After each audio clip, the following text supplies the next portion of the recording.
কোন অবস্থাতে নামাজ ত্যাগ ইসলামে অ্যালাউড না। আপনি লক্ষ্য করুন, নামাজ আপনি দাঁড়িয়ে পড়তে পারছেন না, ইসলাম বলে বসে পড়ো।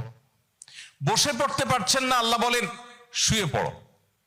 শুয়ে শুয়ে আপনি হাত পা নাড়াতে পারছেন না, ইসলাম আপনাকে নির্দেশ করছে মনে মনে তুমি নামাজ আদায় করো। আপনাকে ওযু করে নামাজ পড়তে হবে, ওযু করতে পারছেন না, ইসলাম বলে তুমি তায়াম্মুম করো। আপনি তায়াম্মুম করতে যদি অপারগ হন, তায়াম্মুমের ব্যবস্থা নাই, ওযুর ব্যবস্থা নাই, তাহলে যে অবস্থা আছেন সে অবস্থা আপনাকে নামাজ আদায় করতে হবে। নামাজের জন্য সতর ঢাকা ফরজ, কিন্তু এমন কোন পরিস্থিতি আছেন, আল্লাহ মাফ করুক, আপনার সতর ঢাকার ব্যবস্থা নেই, তাহলে ওই অবস্থায় আপনাকে নামাজ আদায় করতে হবে। আপনি যদি এমন কোন পরিবেশে থাকেন যেখানে আপনার পবিত্র কাপড় থাকা নামাজের জন্য পূর্ব শর্ত, অথচ আপনার কাছে পবিত্র কোনো কাপড় নাই, তো ইসলাম ওই অবস্থা আপনাকে নামাজ পড়তে বলে।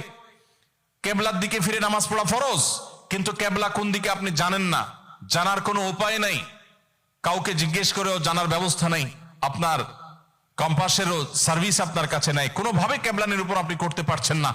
এই রকম পরিস্থিতিতে অনুমান করে এই দিকে কেবলা হতে পারে ধারণা করে সেই দিকে ফিরে নামাজ পড়তে হবে, তারপর আপনাকে নামাজ আদায় করতে হবে। ভাইরা আমার, নামাজের গুরুত্ব এত বেশি বুঝেছেন সাহাবায়ে কেরাম যে যুদ্ধের মধ্যে, রণাঙ্গনের মধ্যে পর্যন্ত তীর এসে লেগেছে পায়ে, কিন্তু নামাজ ছাড়েননি। ওমর রাদিয়াল্লাহু তাআলা আনহু খলিফাতুল মুসলিমিন, তিনি বলেছেন লা হাজ্জা ফিল ইসলাম লিমান তারাকাস সালাহ, যে ব্যক্তি নামাজ ছেড়ে দেয়, যে ব্যক্তি নামাজ পড়ে না, এর ইসলামে কোনো অংশ নাই, সে নিজেকে মুসলিম দাবি করবার কোনো অধিকার নেই।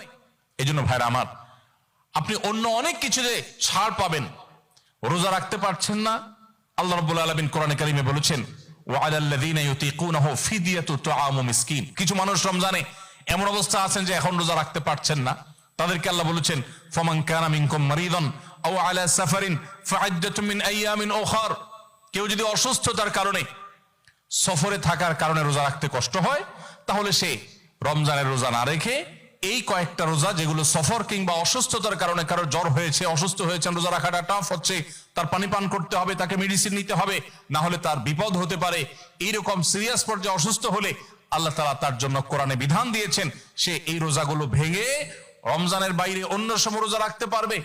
আর যদি কারো রোজা রাখার ক্ষমতা একেবারে শেষ হয়ে যায়, ওয়ালাল্লাযীনা ইউতীকুনাহু ফিদিয়াতু তুআমু মিসকিন, কারো রোজা রাখার একেবারে ক্ষমতা নেই, তিনি অসুস্থ হয়ে পড়েছেন, বার্ধক্যজনিত কষ্টে তিনি বয়সের শেষ প্রান্তে এসেছেন, রোজা রাখতে পারেন না, আর এই ব্যক্তির জন্য রোজার বিকল্প হিসাবে খাদ্য বিতরণ করতে বলা হয়েছে। মিসকিনকে, একজন মিসকিনকে একদিনের খাবার দিয়ে দিলে একটা রোজার বিকল্প হয়ে যায়।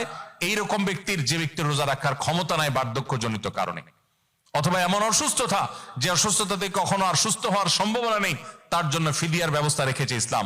কিন্তু নামাজের ব্যাপারে ইসলাম কোনো বিকল্প দেয় নাই। ভাইরা আমার, নামাজ এমন একটা ইবাদত যে এটার কোনো বিকল্প না, যে ঠিক আছে নামাজ পড়তে পারো না, তুমি সাদাকা দিয়ে দাও, এটা হয়ে যাবে, এরকম কোনো বিধান কোরআন হাদিসে নাই।